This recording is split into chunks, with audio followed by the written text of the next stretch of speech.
Chintamani public ನ್ಯೂಸ್ಗೆ ಸ್ವಾಗತ ಸುಸ್ವಾಗತ. ನೇರ ನಿಟ್ಟ ನಿರಂತರವಾದಂತಹ ನಮ್ಮ ಏಕೈಕ ಚಾನಲ್. ದಯವಿಟ್ಟು ಇದನ್ನು ಲೈಕ್ ಮಾಡಿ, ಶೇರ್ ಮಾಡಿ, ಸಬ್ಸ್ಕ್ರೈಬ್ ಮಾಡಿ ಪ್ಲೀಸ್.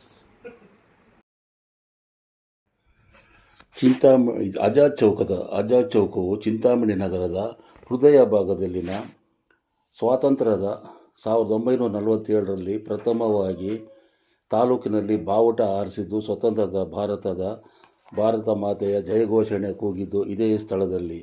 ನಂತರ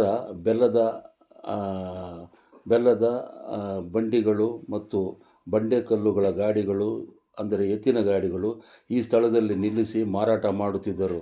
ಇದಾದ ನಂತರ ಹಾಲು ಮೊಸರು ವ್ಯಾಪಾರ, ನಂತರ ಚಿತ್ರಾನ್ನ, ಇಡ್ಲಿ ಮುಂತಾದವುಗಳು ಮಾರುತ್ತಿದ್ದರು.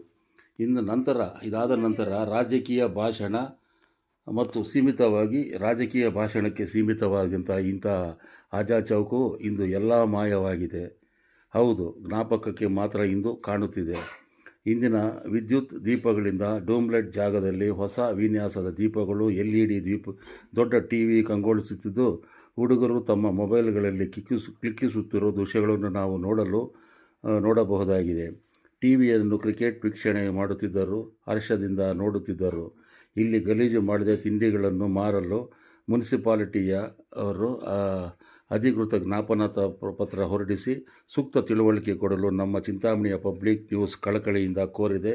ಮಂಜುನಾಥ ಸೌಂಡ್ ಸಿಸ್ಟಮ್ ಮುಂದೆ ಕತ್ತಲು ಇದ್ದು ಇಲ್ಲಿ ವಿದ್ಯುತ್ ದೀಪಗಳನ್ನು ಅಳವಡಿಸಿ ವಿನಂತಿಸಿಕೊಂಡಿರುತ್ತೇನೆ. ನೀವು ಬನ್ನಿ, ಇಂತಹ ಸನ್ನಿವೇಶವನ್ನು ನೋಡಿ ಆನಂದಿಸಿ. ಮುಂದಿನ ಸಂಚಿಕೆಯಲ್ಲಿ ಮತ್ತೊಂದು ವೀಕ್ಷಣೆಗಾಗಿ, ದೃಶ್ಯಕ್ಕಾಗಿ ಅಲ್ಲಿಯವರೆಗೂ ನಮಸ್ಕಾರ. ಹೋಗಿ ಬರುತ್ತೇನೆ.